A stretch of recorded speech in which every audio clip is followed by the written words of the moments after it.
Everybody wants to live the good life. Now that may look a little bit different for different people. Some people are focused on a good life in terms of family, relationships, cultivating a home where those things happen in healthy ways. Other people, when they think of the good life, may think of climbing the corporate ladder, getting the right position, making a good income. However we think of the good life, we live in a world, we live in a society that tells us the good life is primarily about more stuff. Accumulation, gain, comfort. Get all you can. That's what commercials are for, aren't they? That's why companies will spend tremendous amount of money on advertisements. Billboards on the highway, those pesky ads that make internet pages load so slowly. Good life equals more stuff. And we've got something to offer or sell. When it comes to the Scriptures, however, we get a different vision of the good life, particularly in the book of James. And James is very concerned, we've just heard, as we've read the text together, about desires for more stuff and how dangerous they can be. So James gives us a different vision of the good life. He gives us a different set of values. He gives us a different perspective, doesn't he? And he invites us to think about the values of the world that we live in light of the values that he articulates. Now, if we do that, we've got to be careful because it may challenge some of our presuppositions, it may challenge some of our decisions, it may challenge some of our own values. But for James, the reality, the bottom line is that the good life isn't more stuff. It's more wisdom. For James, if you want to live life well, you focus on wisdom, not accumulation of stuff, of things, material goods. The whole passage for James, 3:13 and on into chapter 4, is organized around this contrast. And we've already got a hint of that, haven't we? How do you live the good life? James says there are two kinds of wisdom. One is wisdom from God, real wisdom, authentic wisdom. The other he calls unspiritual, earthly, even devilish wisdom. Wisdom that's not from above. Hear what he says. He says, "Who's wise and understanding among you? Show by your good life that your works are done with gentleness born of wisdom." So there's that key idea, right? You want to live a good life? You want to live well? You want a life that matters to the people around you, to the church, to the kingdom, to the world? It's going to be marked by good works, and those works, he says, are born out of wisdom. So if you want to get to this place where you have a life well lived, it's born, for James, for the Scriptures, out of wisdom. So if we're not seeking wisdom, it's going to be very difficult to find our way to a life well lived. And for James, we'll see, if you set your sights on the good life, and the values and decisions we make are determined by that vision, then it becomes very dangerous. So he says, pursue wisdom, and that will result in a good life. Focus on the good life, and chances are you may wind up very distracted from wisdom. If you want a good life, focus on wisdom. It says, in contrast, if you have bitter envy, selfish ambition in your hearts, do not be boastful and false to the truth. And that's really where this idea that a good life is bound up in accumulation, right? It's that selfish ambition. I want this position. I want these kinds of things. I want this kind of life. I want people to think this sort of thing about me. And all the way through, the focus is on me, how I'm perceived, what I've accomplished, what I've got, where I am, what my position is, what my credentials are. And it's all oriented towards the self, isn't it? It's all about me and what I've done and what I've accomplished. And for James, that's a dangerous place to be. Hear what he says. He says, if that's the way you think about wisdom, bitter envy, selfish ambition in your hearts, right?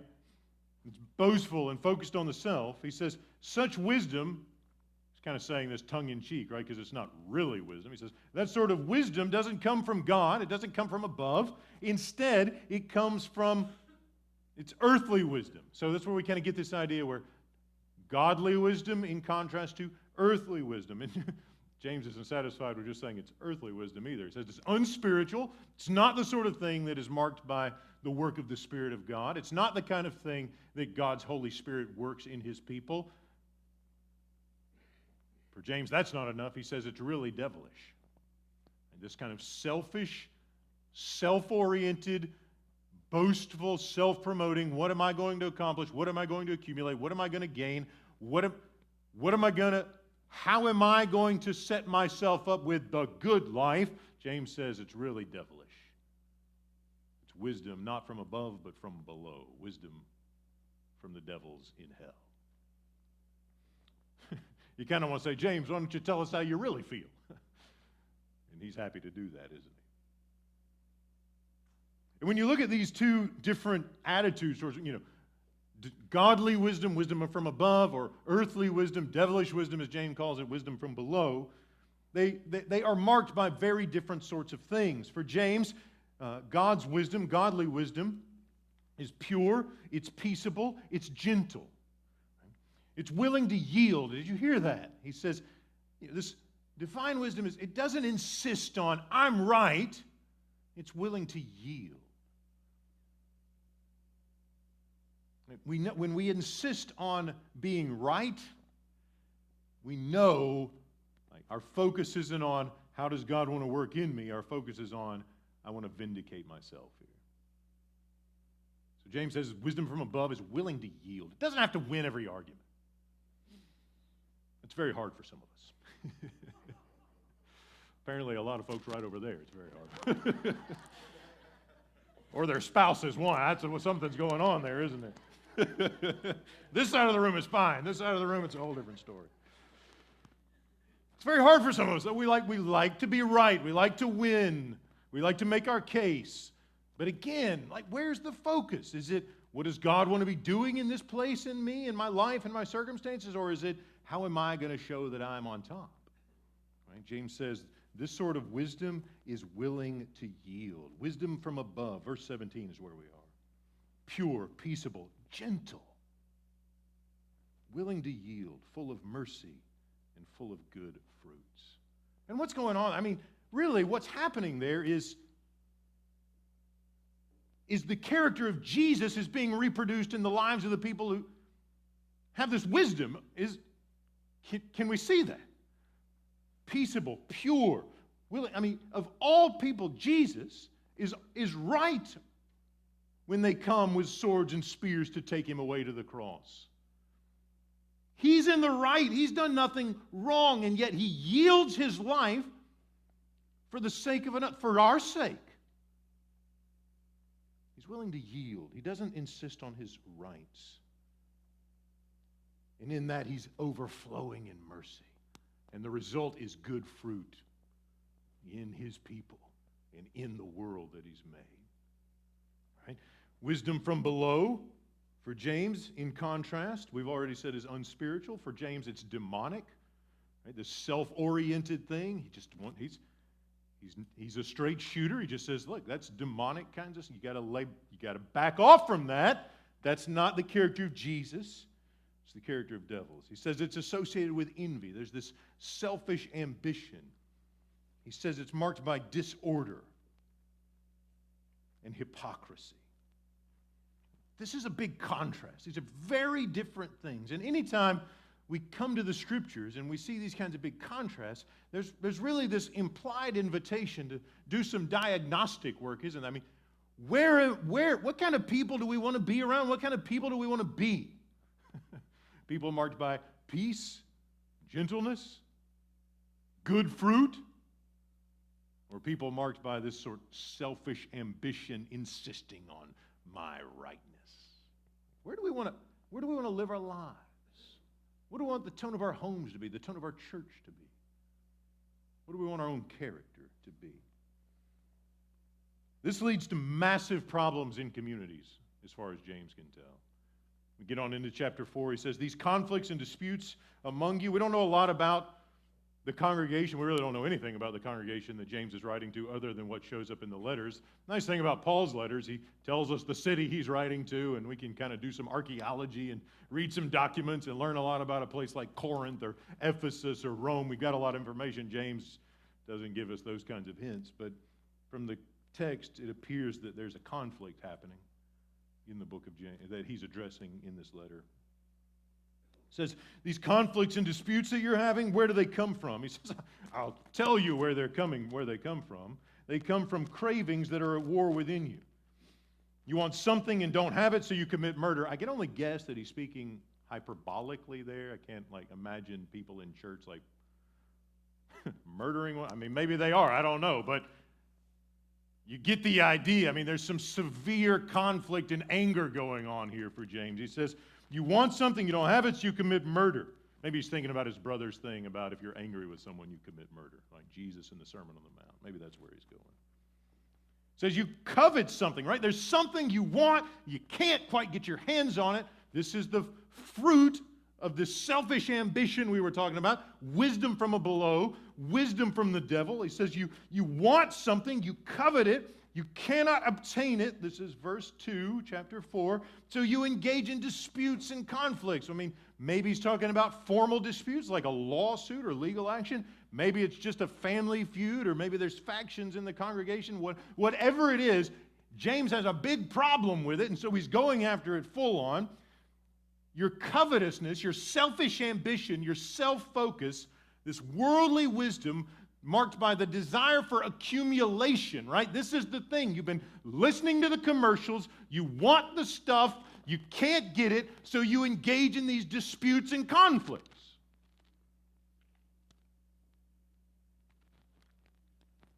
James says that's not wisdom. It's not the good life. I mean, does it feel good? Engaged in conflicts and disputes over things you can't get your hands on? Does that feel like, hey, I'm really living life to the full here? And we think if we can get our hands on that thing that we want, that we'll be happy. And it absolutely destroys our soul to go after it. And then when we actually get it, we're not really satisfied, are we? There's always something else. There's always something next. Something else that we want. Because what happens when we give ourselves to this, what James calls earthly wisdom or demonic wisdom, it's marked by covetousness. I want this, I want that, I'm not satisfied, right? That desire doesn't get relieved when we get our hands on the things. It's cultivated habits marked by covetousness and desire. So we just go after the next thing we set our sights on and live into the habits that we've been cultivating. James says, you got to back off, cultivate some different habits. You got to do some different kinds of things. You got to do some diagnostic work. Do you want to be the kind of person who's constantly engaged in disputes? You want your church to be the kind of church. Some of us may have been in churches like that. Constantly engaged in disputes.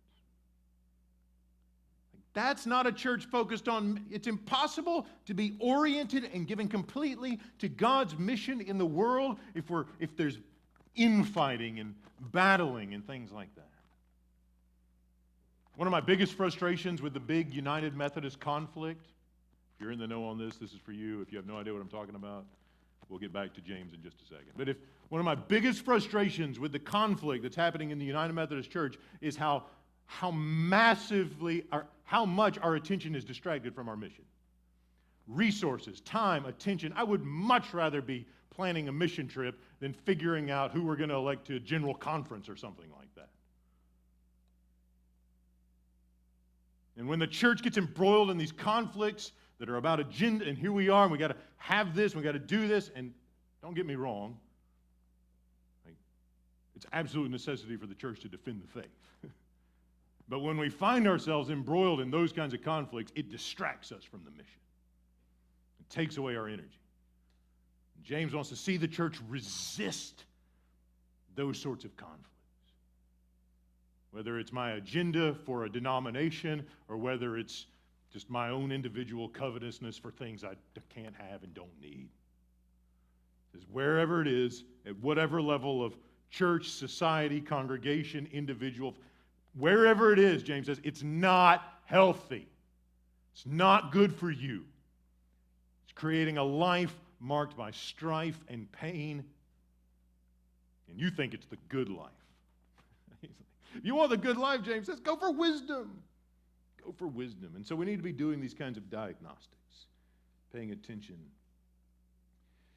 So where is wisdom found? If the good life isn't about more stuff, it's about more wisdom. If that's where we want to move ourselves from one thing to the next, question then becomes, how is wisdom found? And maybe we remember at the very beginning of James, chapter 1, verse 5, he says, look, if you want wisdom, maybe he's giving them a little hint. We're going to talk about this later. If you want it, ask God.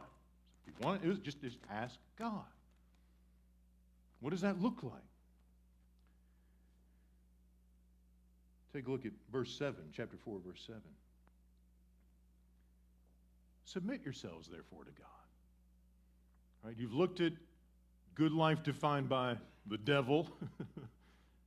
It's dangerous, it's unhealthy, it's marked by pain and conflict. You've looked at the good life as God defines it, the pursuit of wisdom, a life that embodies faith in Jesus, good works, transformative presence in the church, in my family, in the world, in my workplace, those kinds of things. He says, you want it, submit yourselves to God.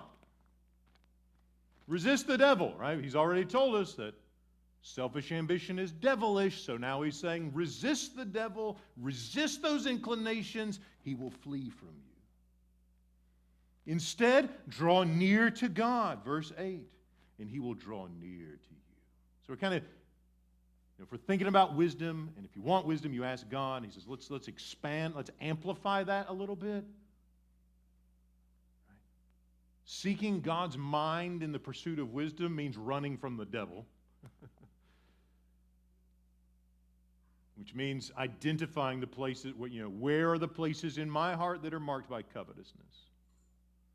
Where are the places in my life that are marked by this selfish ambition? Fleeing the devil means fleeing from devilish patterns of thinking and habits and character. James says, flee from that. You've got to turn your back on it and run as fast as you can. Draw near to God instead. Drawing near to God means submitting to God. I don't like that word submit. It's kind of a dirty word in 21st century Western culture. Everybody, is on a level equal. Don't tell me your religion is better than, James says, listen, you want the good life, you want wisdom, submit to the God who made you. Humble yourself. Right? And humility, of course, is on the other end of the spectrum from insisting on being right. So you can see how James is drawing these lines, like willing to yield, well, yield to God. Humble yourself to God. If you want to learn how to not insist on your way and your ambition and your rights, practice by yielding and submitting to the God who made you and loves you and has redeemed you in Jesus. Submit to Him, and He brings you forward into wisdom, to a good life marked by good works. But it's not something you're just going to concoct. You've got to run to Jesus. You've got to run to God. You've got to pursue Him, draw near to Him, and He will draw near to you. James says, cleanse your hands, you sinners. Again, he doesn't soft pedal it, does he? Purify your hearts, you double-minded. Every time I come upon this word double-minded in the Bible, I'm reminded that just about the contrast between being double-minded and single-minded. This was a big deal for John Wesley, founder of the Wesleyan Methodist movement. If we want to talk about what God wants from us, He wants single-mindedness. And John Wesley thought that because he read things like James, who said, don't be double-minded, right? Don't be divided. Yeah, I want to honor God, but I really want this accumulation.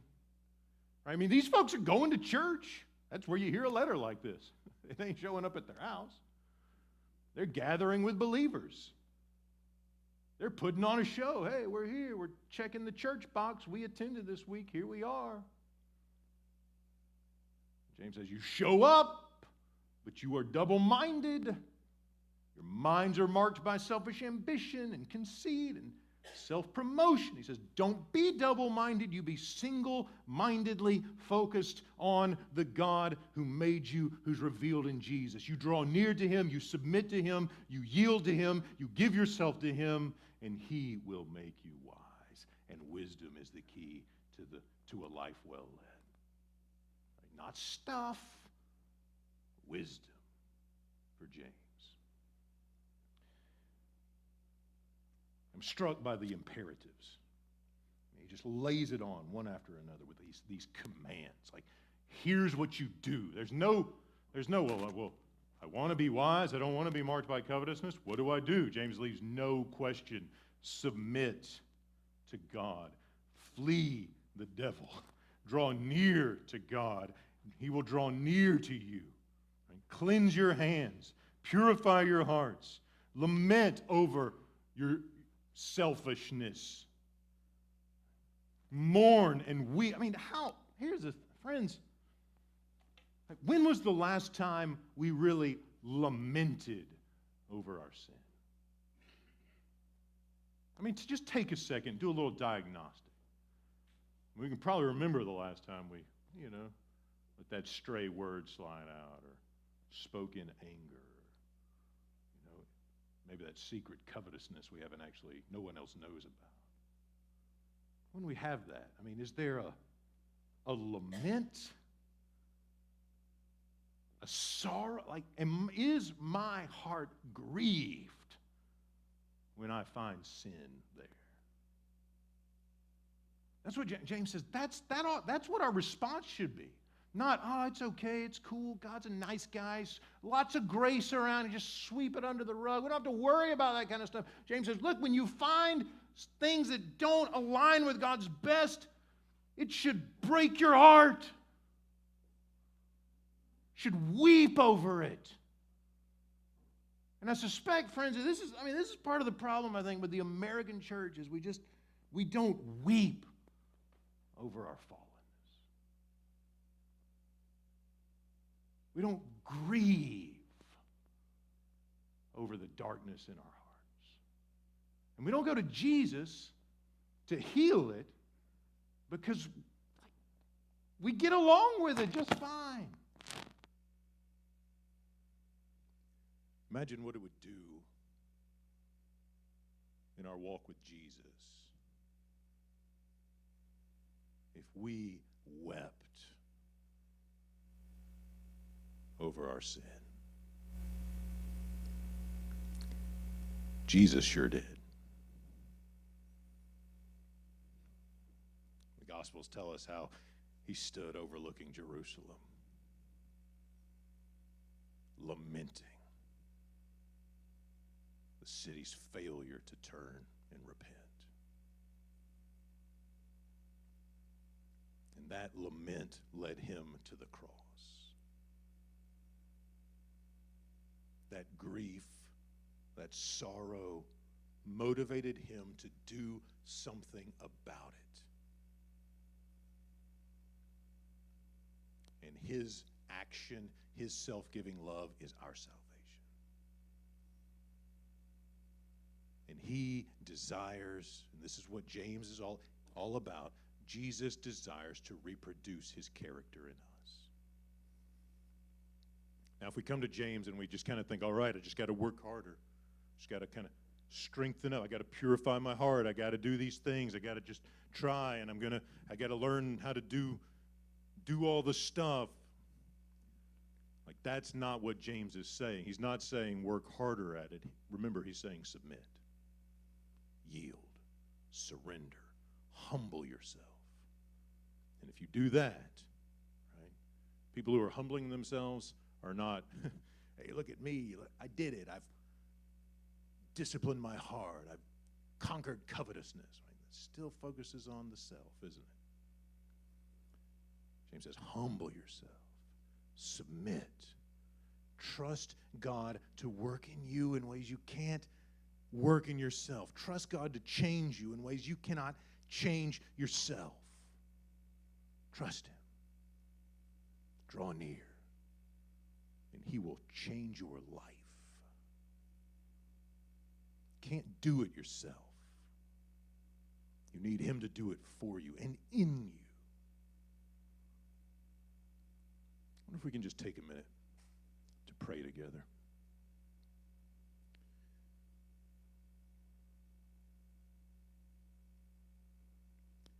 Just open our hearts to Jesus. Say, you know, Lord Jesus, there are things in me that I've not submitted to you. I've held on to this earthly vision of the good life.